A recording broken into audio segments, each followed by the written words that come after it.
Beginilah kesibukan seorang pengrajin rotan yang berada di salah satu tempat sentra penjual berbagai furniture berbagai rotan di kawasan Lempenerut, Aceh Besar. Kesibukan pengrajin ini terus terlihat meski gempuran furniture modern terus menggebu. Namun hal ini tidak menyurutkan semangat para pengrajin untuk terus menciptakan karya mereka. Dalam sehari, pengrajin rotan bisa menciptakan 2 hingga 3 unit kerajinan, sesuai dengan model dan kesulitannya sendiri. Prosesnya pun diperlukan keahlian khusus, sehingga bisa menghasilkan karya yang kuat dan bagus. Ya, ini pembuatan proses dari mulai nol sampai jadi kan, sampai penjualan juga, istilahnya kan gitu. Ini bahannya berasal dari rotan semua, Pak? Rotan semua, bahan sih, cuman istilahnya kan ada rotan gede, ada rotan kecil, jadi lain jenis, lain nama kan. Ya mungkin dalam satu biji ini prosesnya di dalam 2 hari lah, mungkin siap karena yang udah biasa kan.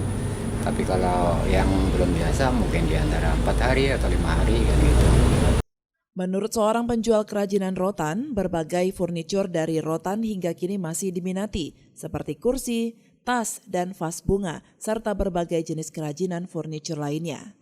Hal ini dikarenakan furniture berbahan rotan ini bisa memberikan nuansa unik dan klasik, apalagi saat jelang bulan puasa seperti ini.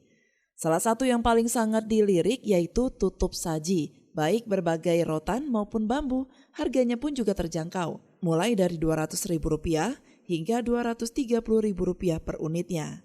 Salah satu tutup saji ya, seperti ini. Nah, ini bahkan ini model baru yang kami ciptakan dari bambu.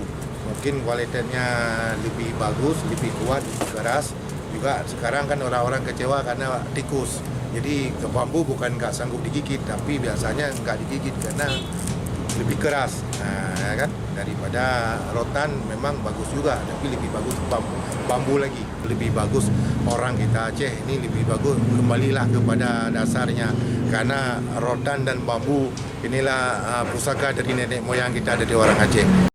Pemirsa, kerajinan rotan termasuk salah satu kerajinan khas Indonesia. Selain bentuk yang unik, furniture berbahan rotan dan bambu juga bisa bertahan lama sehingga tidak jarang hasil karya pengrajin rotan ini sampai sekarang masih diminati di Indonesia, bahkan sampai ke mancanegara.